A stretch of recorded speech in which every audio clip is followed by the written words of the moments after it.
The first player we're featuring here on Getting to Know the Gulls will be 2014 Gull Blaise Salter.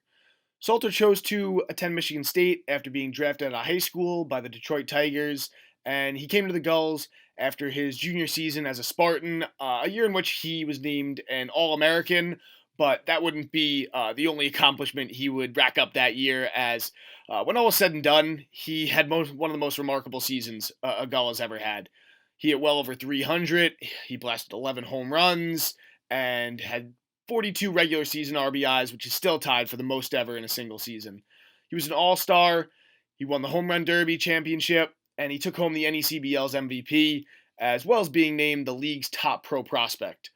He then went on to be drafted again by the Detroit Tigers, and he rose to Double A after a few seasons and retired after the 2018 season. He's now a sports agent for an agency that represents the likes of Chipper Jones, Chris Sale, Corey Kluber, and Brian McCann. Blaise, thanks so much for hopping on this Zoom call for a quick interview about your time as a Newport Gull and what you've been up to these days. Well, I appreciate you having me on, and Newport will always hold a special place in my heart. And I can't wait to get back there sometime soon and, see everybody that's part of the organization. And we can't wait for you to come visit Newport as well. But before we jump into your time with the Gulls and what you're doing now, I'd like to know what your thoughts are on summer collegiate baseball and its importance to student athletes that find themselves in the same boat that you were just about 5 years ago.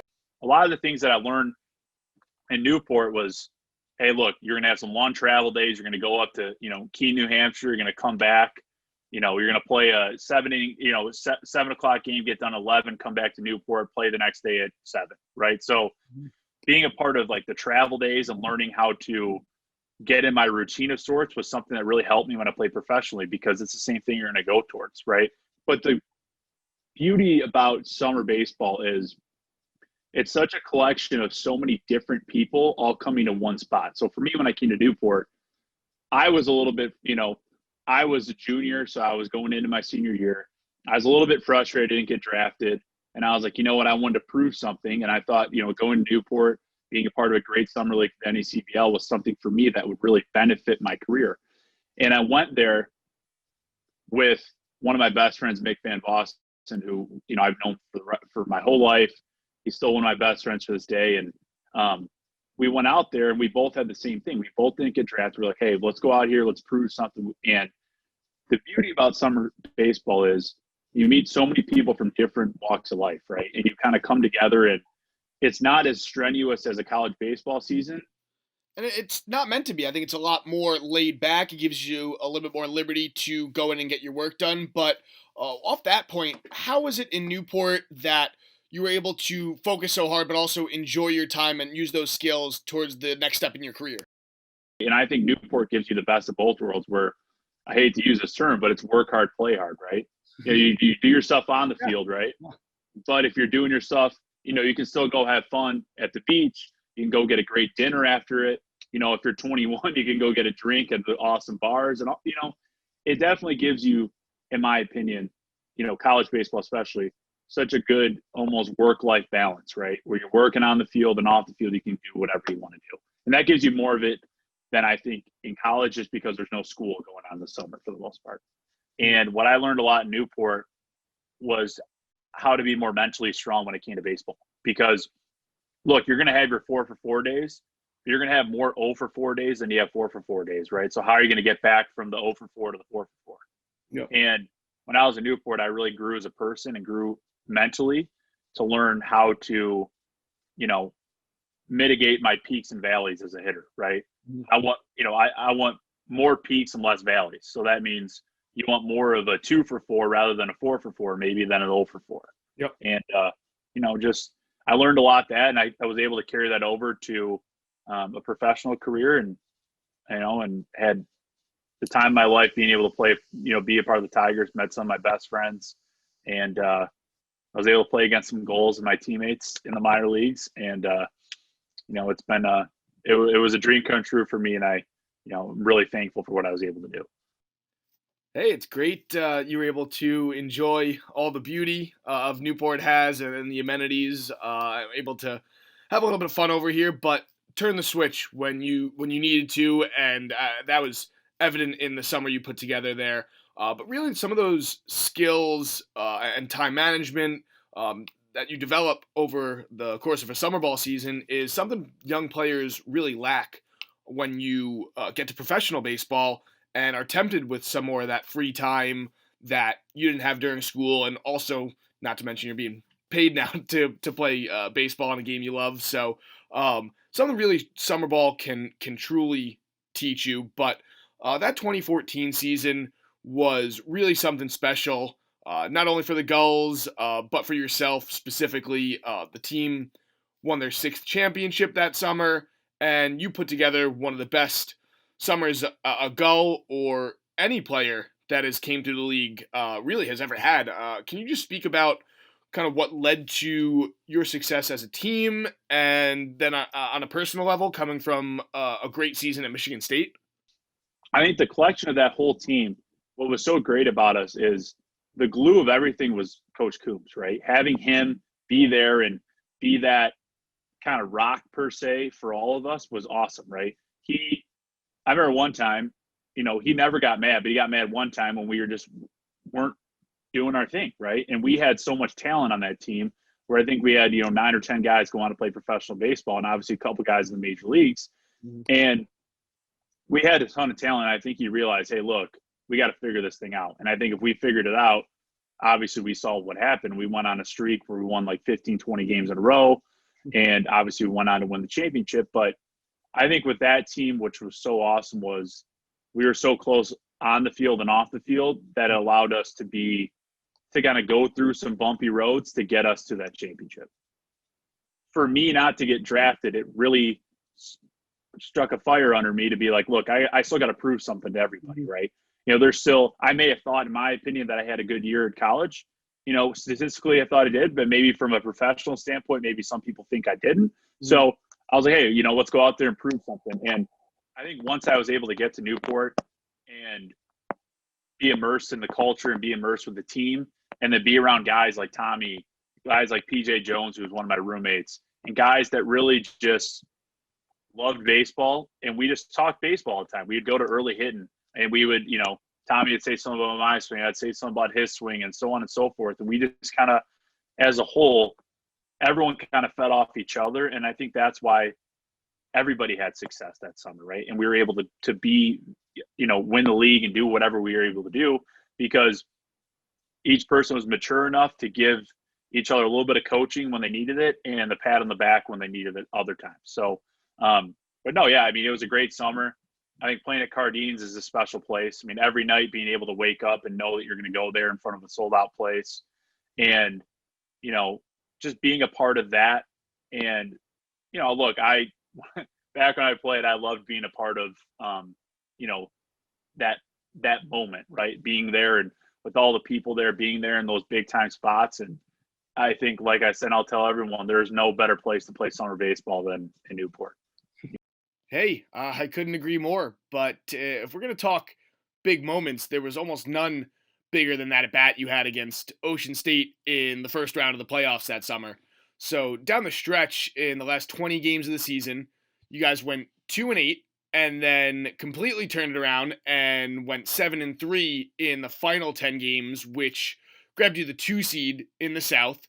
So coming into the playoffs, you had some solid momentum leading up to a series with an Ocean State Waves team that had beaten you guys 4 out of 6 times during the regular season. But if there's it's impossible to say one moment summed up your summer. But if I had to choose from an outsider's perspective, it would have to be the grand slam you hit in Game 3. Tied. It's a 3-game series, so although I wasn't with the team then, from talking to those that were, it seems like everyone kind of knew at that point. Hey, we can really go out and win this thing. Can you talk me through that at bat, that moment? You know, hitting in that lineup that summer was awesome. Hitting behind guys like Tommy Vizcaino, Ben Roberts, and those guys like that was something that for me when I came up, I hit either third or fourth that summer. Whenever I came up, I knew that guys, at least 1 or 2 guys, were going to be on base, right? And I knew in that situation, that whole summer we've been playing Ocean State, and they've were kind of a thorn in our side early on. Yeah. And they like to talk a lot, and we kind of just did our own thing. And that pitcher, he had some success against me the whole summer, and I knew he was a sidearm guy, and he's going to try to throw these sliders away. So I think there was one out, and I was like, look, I'm just trying to elevate something, because I knew, with the fence, if I elevate, I'd get a sac fly or something like that. And he kept throwing sliders away. So I told myself, look, I'm just going to get on the plate. If he throws it and it starts middle, I'm going to hit it. And, thankfully threw one and it stayed middle, and I was able to put a good swing on it. And I think the rest is history. 2-2 pitch. Swing a fly ball left field. Hit well. This ball is way back. Still going. This ball is gone. A grand slam for Blaise Salter, and the Gulls have taken a 7-4 lead here in inning number 4. Blaise Salter does it again. First Newport Gulls grand slam this summer. He's greeted by the whole team at home plate. And look at Blaise Salter. Get greeted by that team. He is an MVP candidate here in this league. And Salter gives the Gulls their first lead here in Game 3. It's 7-4 Newport. I kind of lost my mind rounding the bases, because the place kind of exploded, and it was such a fun summer to be a part of all that. And I think our team as a whole, when that happened, I think we had a good feeling that we could make a run and win the whole thing. And sure enough, you guys do go on to capture the title, securing the win in that Game 3 against the Waves, then winning another hard-fought 3-game series against Plymouth before wrapping it up against the Northern Division champs, the Sanford Mainers, in a 2-game series sweep. You were given all sorts of postseason accolades, such as the league MVP and the league's top prospect, before returning to Michigan State for your senior season, and ultimately achieving your goal of getting drafted. It was your hometown Detroit Tigers that selected you, and you proceed to have a successful career in the minor league system there, climbing up the ranks, reaching Double-A in 2018, ultimately deciding to retire after that season.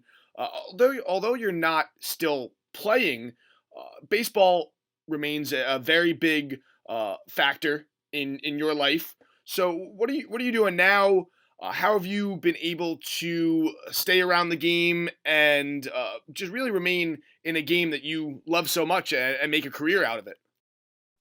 For about a year now, I've been working as a baseball agent. I was fortunate enough to meet some good people within the Tigers organization, and after I retired from baseball, I worked in medical sales for a little bit, and I liked it. It was something I enjoyed, but I knew it wasn't my end-all be-all job, right? I knew it was something that, it was good for the time being, but I knew in my heart of hearts that being a part of baseball is something I needed to get back into, right? Mm-hmm. And I had this conversation with my fiance about, a year and a half ago, and we were just talking, and we basically came to a thing where she's like, look, you got to do something that gets the most out of you every day, right? Not to say that medical sales didn't, but being an agent for me was something that I knew was going to get the most out of me every day, and I was going to be able to impact, the people that I'm working for, my clients, as much as I can, right? From the experiences I had in Newport, the experience I had in professional baseball, and I'll mold that into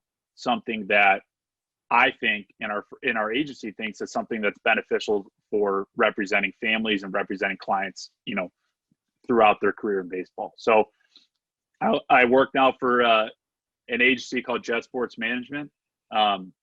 We have clients like Chris Sale, Corey Kluber. We have tons of big name guys, and I couldn't be more happy and more fortunate to be a part of the agency that I'm a part of, and I love it. Wow, yeah, how can you not? That sounds amazing, and good for you. I'm sure it's been a great experience thus far, and really shout out to your fiance for helping guide you towards this path, because from our conversations, I could really tell it's your passion, and looks like you're well on your way to some serious success in the industry.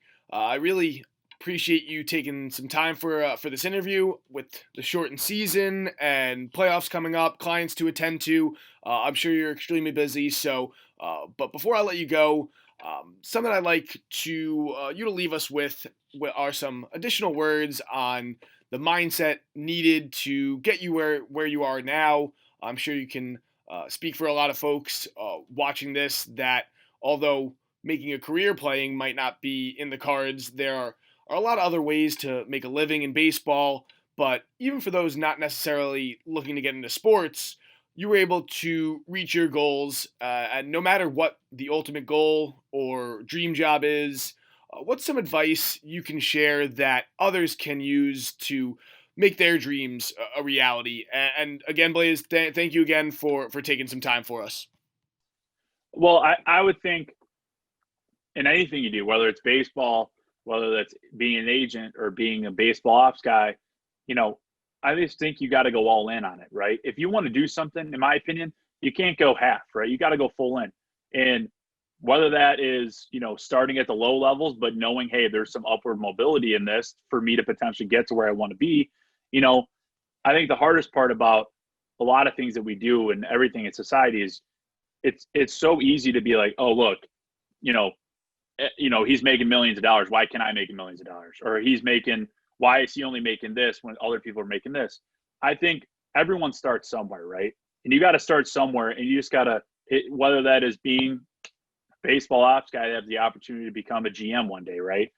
All these guys at a certain point have started somewhere. So biggest advice I'd say to someone is, look, whatever you're going to do, go all in on it, right? Give it your all, make that, everything you think about, make that something that, you just give everything you can to. And I'm telling you, I think things will always work out, right? And the thing that I know it's just kind of weird to say, but don't be afraid to dream big, right? Because sometimes your dreams might become the reality that much quicker. And the more you kind of almost put your mind to something, I think the greater things will happen, right? If you start saying, hey, look, I want to be the next Manny Machado. Maybe you work towards that. Maybe you aren't the next Manny Machado, but maybe you become, starting third base in the major leagues.